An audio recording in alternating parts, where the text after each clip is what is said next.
और चलिए आगे बढ़ते हैं और अब बात करेंगे सोने और चांदी के बढ़ते भाव की, जिसने लोगों को काफी परेशान कर दिया है।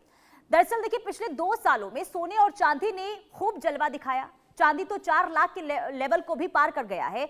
सोना 1.60 लाख रुपए से ऊपर निकल गया, लेकिन दोनों के दामों में स्थिरता नहीं आ रही है। कभी दामों में तेजी देखने को मिलती है तो कभी गिरावट हो जाती है। इसके चलते सोने चांदी भरोसे के लायक नहीं रह गए हैं। सोने का दाम आज प्रति 10 ग्राम 1,57,000 पर पहुंच गई है। तो चांदी की अगर बात करते हैं तो इसकी जो कीमत है 5,000 की गिरावट के बाद 2,75,000 पर है। गोल्ड पिछले 1 साल में 73% बढ़ा तो चांदी 150% से ज्यादा चढ़ा है। यानी पहले ऑल टाइम हाई, फिर धड़ाम, फिर उछाल और फिर गिरावट। सोने चांदी की कीमतों में इन दिनों इतना उतार चढ़ाव देखा जा रहा है कि निवेशकों और खरीदारों के साथ एक्सपर्ट्स भी हैरान हैं। 29 जनवरी की अगर हम बात करते हैं तो चांदी ने 4.2 लाख रुपए की रिकॉर्ड यहां पर बनाई थी, जबकि सोने ने 1,93,000 का यहां पर रिकॉर्ड दर्ज किया था। गोल्ड और सिल्वर दोनों ही रिकॉर्ड हाई से काफी सस्ते हो गए हैं। मल्टी कमोडिटी एक्सचेंज पर सोने चांदी की जो कीमतें हैं उसमें एक ही दिन में 32,000 रुपए तक की गिरावट आई है। अगर आप वैलेंटाइन डे पर अगर किसी को गिफ्ट देना चाहते हैं, अपनी पत्नी या फिर प्रेमिका को गोल्ड या फिर सिल्वर का गहना गिफ्ट करने की सोच रहे हैं, तो आपको पहले सोचना होगा, मंथन करना होगा कि क्या इसमें इन्वेस्ट करना सही होगा। क्योंकि जो इस वक्त स्थिति देखने को मिल रही है सोने चांदी के दामों में, वो लगातार लोगों को हैरान भी कर रही है, परेशान भी कर रही है। और सवाल भी लोग ये पूछ रहे हैं कि आखिर आम लोगों की बस में कब होगा जब वो चांदी या फिर सोना खरीद पाएंगे, क्योंकि अभी आम लोगों के हाथों से निकलता हुआ नजर आ रहा है। तो सोने चांदी के भाव आज के क्या है? आज 14 फरवरी है, वैलेंटाइन डे का मौका है। ऐसे में आप भी सोच रहे होंगे कि हम अपनी प्रेमिका वाइफ को कुछ गिफ्ट दे दे, तो पहले भाव को आप समझ लीजिए। देखिए, सोना 10 ग्राम की अगर हम बात करते हैं तो 1,57,750 रुपए की आज की इसकी कीमत है। चांदी प्रति किलो की अगर बात करते हैं तो 2,75,000 के पार यहां पर पहुंच गई है। कुल मिलाकर आप देखिए 10 ग्राम कि अगर हम भाव की बात करते हैं तो आज की जो ये कीमत है वो आपको हैरान कर सकती है। हालांकि अगर पिछले मुकाबले यानी कि पिछले दिनों की बात करते हैं तो इसमें गिरावट जरूर देखने को मिली है, लेकिन अभी भी ये आम आदमी की पहुंच से बाहर है। कितना महंगा है सोना? देखिए, पिछले 44 दिनों की अगर हम बात करते हैं तो सोना 19,000 रुपए से ज्यादा महंगा हुआ है और लगातार ये निरंतरता जो है वो देखने को मिल रही है भाव में। 1 जनवरी से 2026 से अब तक सोने की कीमत जो है 22,000 के आसपास यहां पर जो कीमत है वो बढ़ी है। 31 दिसंबर 2025 को 10 ग्राम 24 कैरेट सोना की जो दाम है वो 1,33,195 रुपए उस वक्त था। लेकिन आज की अगर हम बात करते हैं तो आज आप खुद जो है डिफरेंस का अंदाजा लगा सकते हैं। 13 फरवरी को यानी कि कल 10 ग्राम 24 कैरेट सोने का जो दाम था वो 1,55,780 रुपए था। लेकिन आज भी हमने आपको बताया कि कैसे यहां पर कीमतों में उछाल आया है। यानी कि कुल मिलाकर ये जो स्थिति देखने को मिल रही है भाव में लगातार, देखिए 2025 में अब सोने की अगर हम कीमत की बात करते हैं तो देखिए 75% जो कीमत है उसमें इजाफा हुआ है, 75% का। और ऐसे में सवाल ये कि आखिर क्यों इस तरीके से इजाफा देखने को मिल रहा है? आखिर कब तक जो दाम है उसमें कमी आएगी? क्योंकि लोग काफी परेशान हो रहे हैं। और देखिए, अभी फरवरी का महीना है, शादी का सीजन भी है, और ऐसे में जब लोग खरीदारी करने के लिए पहुंचते हैं तो उनके लिए कहीं ना कहीं ये चिंता का विषय है कि आखिर आम लोग करें तो क्या करें। लेकिन सवाल ये भी आपके मन में होगा कि क्या अभी इन्वेस्ट जो है सोने चांदी में करना वो सही होगा या नहीं। हमारे साथ मेहमान जुड़ चुके हैं, उनका रुख करते हैं। एम.के. अग्रवाल अर्थशास्त्री हमारे साथ जुड़े हुए हैं। बहुत स्वागत है आपका सर इंडिया न्यूज पर। सबसे पहले तो जो कीमत आज की है और जो हमने पिछले दिनों में स्थिति देखी है उससे आप क्या समझ पा रहे हैं? ये जो उतार चढ़ाव के जो हालात बने हुए हैं सोने चांदी के दामों में, क्या इसके पीछे की वजह हो सकती है सर? देखिए, जो मुझे लग रहा है कि ये उतार चढ़ाव अभी चलता रहेगा। उसका रीजन क्या है कि वैश्विक स्तर पर अस्थिरता लगातार बनी हुई है। और सबसे बड़ी चीज, ये उतार चढ़ाव इतना व्यापक है, इतना ज्यादा है कि आम आदमी को तो छोड़िए, जो ट्रेडर हैं वो भी इसकी चाल को समझने में नाकामयाब हो रहे हैं। उनके बस के भी बाहर होता चला जा रहा है कि ये हो क्यों रहा है। लेकिन यहाँ चिंता की बात यह है कि हमारे भारत की वजह से नहीं है, भारतीय परिस्थिति की वजह से नहीं है, ग्लोबल इनस्टेबिलिटी है। अभी मसलन मान लीजिए सोने का दाम कम हुआ, कल परसों में थोड़ा सा ज्यादा कम हुआ, तो एक बात ये निकल के आई कि कुछ ट्रम्प साहब और पुतिन साहब के बीच बात हुई है, कुछ ठीक ठाक बात हुई है, तुरंत डाउन आया। तो यानी कि आप देखिए तो इस समय जो जियो पॉलिटिकल इंस्टेबिलिटी है, तो वहां पर सोने के दाम बहुत तेजी से उसको रिस्पॉन्ड करते, कभी नीचे कभी ऊपर। और लेकिन कुल मिलाकर ये इसका दिखाने का कारण क्या है? हम्म। इसका दिखाने का कारण यह है कि अगर ग्लोबल स्तर पर, वैश्विक स्तर पर अस्थिरता का वातावरण है, आर्थिक अस्थिरता। और आर्थिक अस्थिरता क्यों है? क्योंकि राजनीतिक और सामरिक अस्थिरता बनी हुई है ग्लोबल लेवल पर। हम्म। तो लोग क्या कर रहे हैं, खासतौर पर लोग को छोड़िए, सरकारें क्या कर रही हैं कि वो सोने को बहुत ज्यादा खरीद के रख रही हैं। हम्म। पिछले 4-5 सालों से 2022 से स्थिति ये बन रही है कि सरकारों ने अपना जो परचेजिंग था एनुअल या क्वार्टर परचेजिंग, वो 4 गुना कर दिया है। अब जब इस लेवल पर सरकारें परचेज करी, कोई एक सरकार की मैं बात नहीं कर रहा हूं, 50 सरकारें और ज्यादा बड़े बड़े सरकारें जो है इसको खरीद रहे हैं, उनके सेंट्रल बैंक खरीद रहे हैं। तो ऐसे में निश्चित तौर पर इसका मांग बढ़ रहा है। आपूर्ति तो आपको पता ही है कि सोने की अचानक से बढ़ नहीं सकती है। हम्म। तो सोने की ये जो इस परिस्थिति है वो बनी हुई है। हम्म। लेकिन ये उम्मीद करना कि सोना बहुत गिर जाएगा फिलहाल, ऐसा लगता नहीं है। लेकिन ये जो अस्थिरता है, मैं तो कहूंगा फिर भी अभी कुछ ठहराव दिखाई पड़ रहा है। हम्म। यानी कि वैश्विक स्तर पर जो हालात, जो स्थिति बने हुए हैं, उसका नतीजा ये लगातार देखने को मिल रहा है सोने चांदी के बढ़ते भाव में। लेकिन बिल्कुल। आम आदमी के लिहाज से अगर हम इन कीमतों को देखते हैं तो आखिर क्या करना इस वक्त सही रहेगा? क्या इन्वेस्ट करना चाहिए सोने और चांदी में, या फिर अभी रुक जाना चाहिए? अभी हमें इंतजार करना होगा कि एक बार फिर से जब भाव में कमी आए, अब इसके बाद हम इन्वेस्ट करेंगे? आम लोगों के लिए क्या राय आप दे सकते हैं? देखिए, आम आदमी की जहां तक बात है, आम आदमी के लिए तो पहले ही बहुत महंगा हो चुका है। हम्म।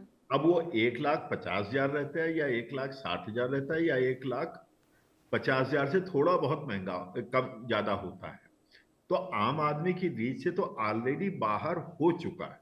हम्म। अब जहां तक बात रही कि शादी विवाह को निपटाने की बात है, कितना आदमी बजट बढ़ा लेगा? अब सोचिए, सभी चीजों पर खर्च करना है, केवल ज्वेलरी पर तो खर्च करना नहीं है, सोने पर। तो हम्म। ऐसी परिस्थिति में प्रश्न ये उठता है कि जितना बजट है उसमें अगर वो लेना चाहे जो ले ले, क्योंकि बहुत कमी की उम्मीद लगती नहीं है। अगर आप देखें कि बहुत मेजर चेंजेस नीचे की तरफ हो जाएंगे, ऐसा नहीं है। लेकिन हम्म। हाँ, ये जरूर है कि अगर परिस्थितियां थोड़ी बहुत फिर बिगड़ती हैं तो और तेज होने की संभावना ज्यादा है। हम्म। लेकिन एक सलाह जरूर है, हम्म। कोई भी काम लालच में ना करें। कोई भी काम ये ना करें कि आप अपनी एफडी तुड़वा करके, प्रॉपर्टी को इधर उधर करके, या अपने डिपॉजिट्स को इधर उधर करके, शेयर्स को इधर उधर करके कभी भी एक तरफा निवेश नहीं करना चाहिए। बहुत ही सावधानी के साथ करें, अपनी क्षमता में करें। और अपनी हम्म। क्षमता में सारी चीजों को अलग करके इसको लेना अकेले, ये सामान्य परिस्थिति में भी उचित नहीं होता है। हम्म। तो सर, जो आप जानकारी दे रहे हैं और जो आपने कहा कि देखिए भाव में उछाल आने वाले दिनों में देखने को मिल सकता है, तो ये माना जाए कि अब जो सोना है, अब जो चांदी है, वो अब कहीं ना कहीं लोगों से दूर होता हुआ नजर आ रहा है, खास करके जो आम लोग हैं। क्योंकि देखिए भारतीय संस्कृति में तो हमने देखा है, शादी विवाह होता है तो उसमें अब सोना खरीदना कितना शुभ माना जाता है। तो क्या अब आने वाले दिनों में ये स्थिति भी देखने को मिलेगी कि लोग अब सोना नहीं खरीद पाएंगे? क्या ऐसे भी हालात हो सकते हैं क्या, जो स्थिति देखने को मिल रही है वैश्विक अब स्तर पर? मुझे लगता है इसके 2-3 सब्स्टिट्यूट होंगे। पहला ये कि जैसे लोग 22 कैरेट का लेने लगे थे जब से हम्म। हॉलमार्किंग का हुआ था, तो अब 18 कैरेट की तरफ बढ़ने लगे हैं लोग। हम्म। अभी इसके नीचे अभी हमारे समाज में एक्सेप्टेबिलिटी नहीं है। हम्म। लेकिन 18 कैरेट अब बहुत पॉपुलर होने जा रहा है, क्योंकि उसके दाम में अच्छा। काफी हम्म। फर्क आ जाता है। जब वो सुनते हैं कि हम्म। 1,55,000, 1,60,000 का 10 ग्राम है, और ऐसे में अगर उनको 1.25 लाख का मिलता है, तो उनको लगता है चलो ये ठीक है, थोड़ा सा अफोर्डेबल है। तो ये भी हो सकता है पहली चीज कि उसकी गुणवत्ता थोड़ा कम करके लेंगे। हम्म। दूसरा एक चीज और हो सकता है कि लोग अब कम क्वांटिटी के लिए ले, जो आवश्यक है वो ले।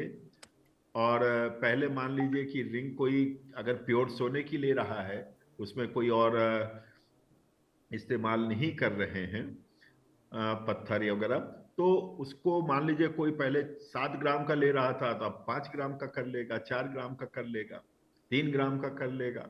कान का अगर कोई पहले ले रहा था 4-5 ग्राम का, तो 1.5 ग्राम का कर लेंगे, 2 ग्राम का कर लेंगे। तो देखिए, लेकिन भारत से सोना हट जाए, आपने जैसे कहा, वो नहीं हो पाएगा। अब उसका वेट कम हो सकता है और उसकी जो है प्योरिटी कम करके लोग अफोर्ड करने का प्रयास कर सकते हैं। ठीक है, लेकिन चांदी चांदी की जो स्थिति हम देख रहे हैं सर, लगातार देखिए, कभी किसी ने सोचा भी नहीं था कि एक समय ऐसा आएगा कि चांदी के दाम इस तरीके से आसमान पर पहुंच जाएंगे। अब ये जो स्थिति चांदी को लेकर बनी हुई है, अब इसकी वजह खास तौर पर अगर समझे, जो आपने पहले भी जानकारी दी, देखिए लोग जो है खास करके जो वैश्विक स्तर पर हालात बने हुए, इसकी वजह से जो सरकारें हैं वो उसे खरीद कर रखना चाहती है। लेकिन क्या आने वाले दिनों में स्थिति में सुधार होगा चांदी को लेकर? अगर हम बात करते हैं, क्या लगता है कमी आएगी या फिर ऐसे ही सोने के जैसे ही चांदी भी आगे बढ़ता हुआ नजर आएगा? मुझे लग रहा है चांदी सोने से आगे चल रहा है। जो अगर देखते हैं 2024 के बाद की परिस्थिति देखते हैं, तो चांदी में जो उछाल आया है वो कई गुने का आया है। मतलब इसने तो 4 लाख क्रॉस करके एक रिकॉर्ड स्थापित कर दिया और फिर कुछ ही दिनों में घट करके 2.5 लाख आ गया। तो चांदी ने तो एक नया कीर्तिमान स्थापित किया है, और चांदी सरकारों की खरीद की वजह से नहीं बढ़ रही है। एक अंतर क्या है, वहां डॉलर की जगह लोग सोने को ले रहे हैं, सरकारें, उनके केंद्रीय बैंक खरीद रहे हैं, इस वजह से बढ़ा। लेकिन चांदी का जो मुझे लग रहा है मुख्य कारण क्या है, चीन। क्योंकि अच्छा। चीन इसके निर्यात पर थोड़ा सा अंकुश लगा रहा। उसका रीजन क्या है कि दुनिया का जितना भी प्रोसेसिंग होता है, प्योरिफिकेशन जिसको कह सकते हैं, वो लगभग 2/3 चीन करता है। और चीन इस मौके का फायदा खूब उठाना जानता है। चीन तो जाना ही जाता है इसी तरह की परिस्थितियों के लिए। हाँ, ठीक है कि इधर में चांदी की उपयोगिता इलेक्ट्रॉनिक्स में बढ़ रही है, सोलर में बढ़ रहा है, और भी बढ़ रहा है। और वो भी एक, या यूं कह लीजिए कि औद्योगिक कारण है, लेकिन मुख्य कारण औद्योगिक नहीं है इतना बढ़ने का। ये भी एक तरह से अंतरराष्ट्रीय, कह लीजिए, परिस्थितियों का शिकार है। मैं नहीं कहूंगा सोने की तरह उतना ज्यादा आवश्यक है। चांदी कहीं ना कहीं अंतरराष्ट्रीय परिस्थितियों की शिकार होने के कारण ये तेज हुआ है। और ये 2.5 लाख है इर्द गिर्द, मतलब एवरेज लेकर चले तो ये मत सोचिए कि ये 1.5 लाख आ जाएगा। ऐसा होना संभव दिखाई नहीं पड़ता है। और हो सकता है ये फिर अपने जो खोया हुआ स्थान है आगे बढ़ने का प्रयास करे चांदी। तो क्या अभी चांदी में इन्वेस्ट करना सही होगा सर? देखिए, अपनी क्षमता के हिसाब से कोई काम करना चाहिए और अपने विवेक ठीक के है। आधार पर करना चाहिए।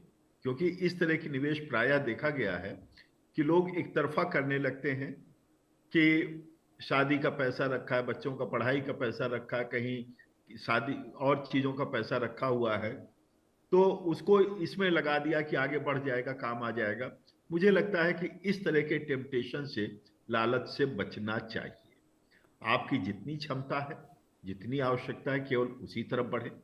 अनावश्यक कहीं पर भी ग्रीड में बढ़ना, निवेश करना, मुझे नहीं लगता कभी भी उपयोगी या लाभप्रद रहा है।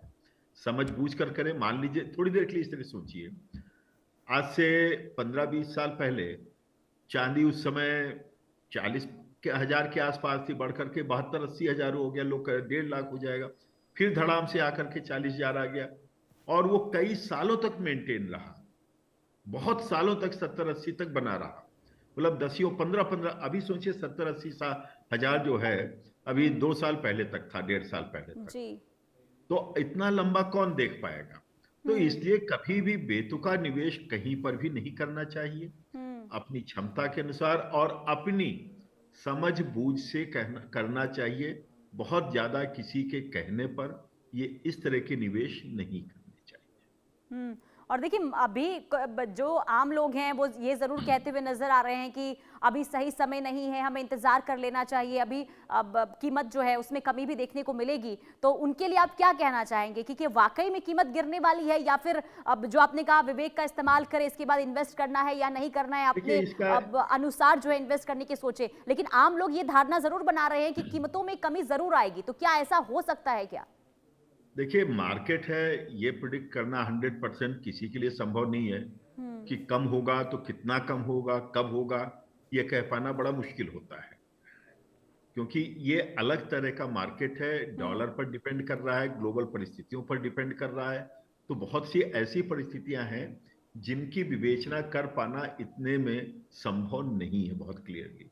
हाँ, लेकिन अगर कोई समझे कि बहुत ज्यादा डाउन आ जाएगा, तो सोने के साथ जो अब तक का ट्रेंड देखा गया है कि वो बहुत ज्यादा घटता नहीं है, बढ़ करके करेक्शन तो ले लेता है काफी, लेकिन ये सोचना कि बहुत ज्यादा घट जाएगा तो ऐसा प्रायः होता नहीं है। आप देखिए, ये बढ़ करके जो घटा तो 1.5 लाख तक आया, उसके नीचे अभी नहीं गया। तो मान लीजिए जाता भी है तो थोड़ा बहुत चला गया, लेकिन कोई जरूरी नहीं कि वो आप पकड़ पाए, उसने कम रेट पर ले पाए, ये संभव नहीं है।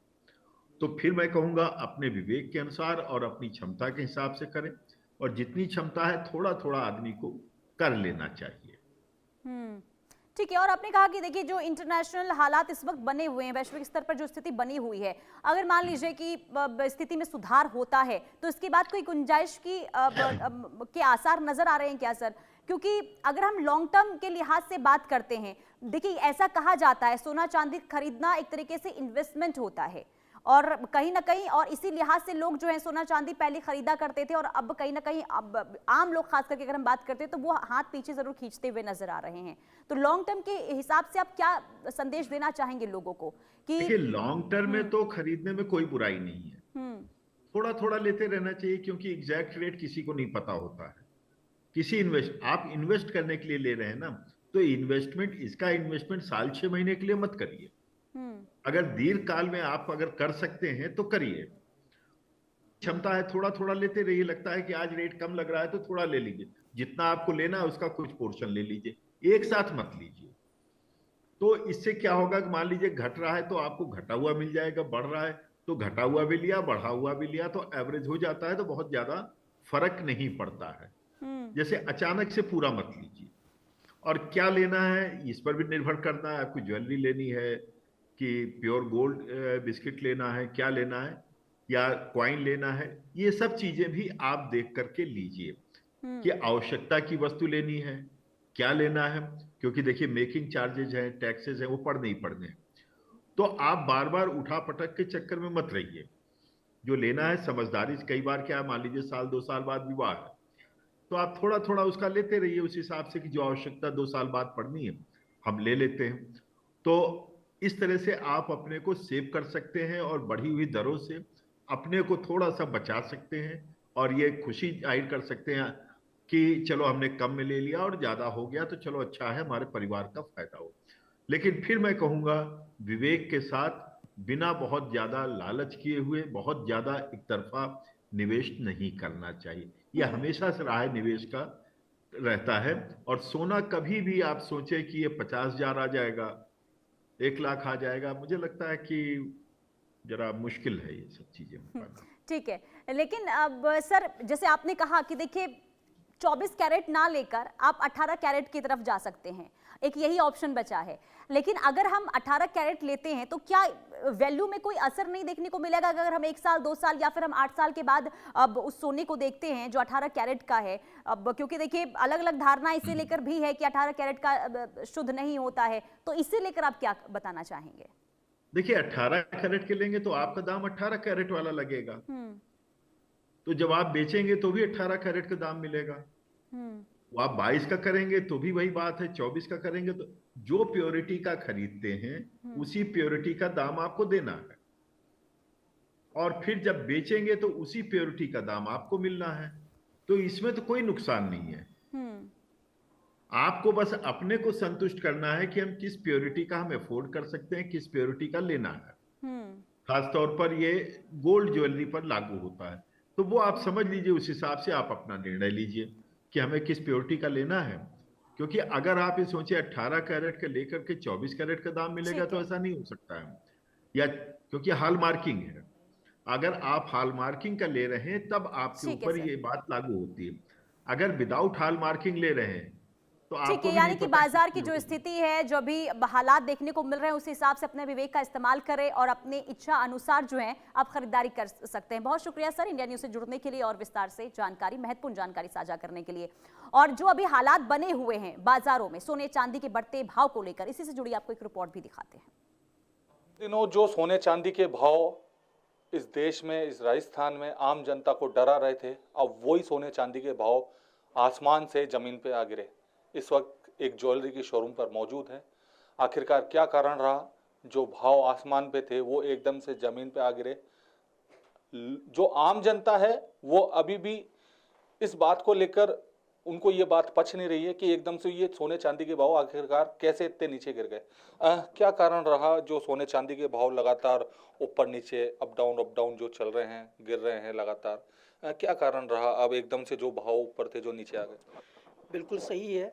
जनता का ये बहुत बड़ा क्वेश्चन रहता ही है कि वो एकदम से ऊपर गया और एकदम से इतना नीचे आने का रीज़न एक्चुअल में अंतर्राष्ट्रीय अस्थिरता रही, और ये ट्रंप शासन जिसकी वजह से ये सारी चल रहा है। क्योंकि कभी भी बयान उसका आता है, पहले क्या होता था अमेरिका में, कोई भी प्रेसिडेंट अगर कोई उसका बयान दिया करता था तो रजिस्टर्ड होता था, बहुत ज़्यादा उस पर इम्पैक्ट हुआ करता था।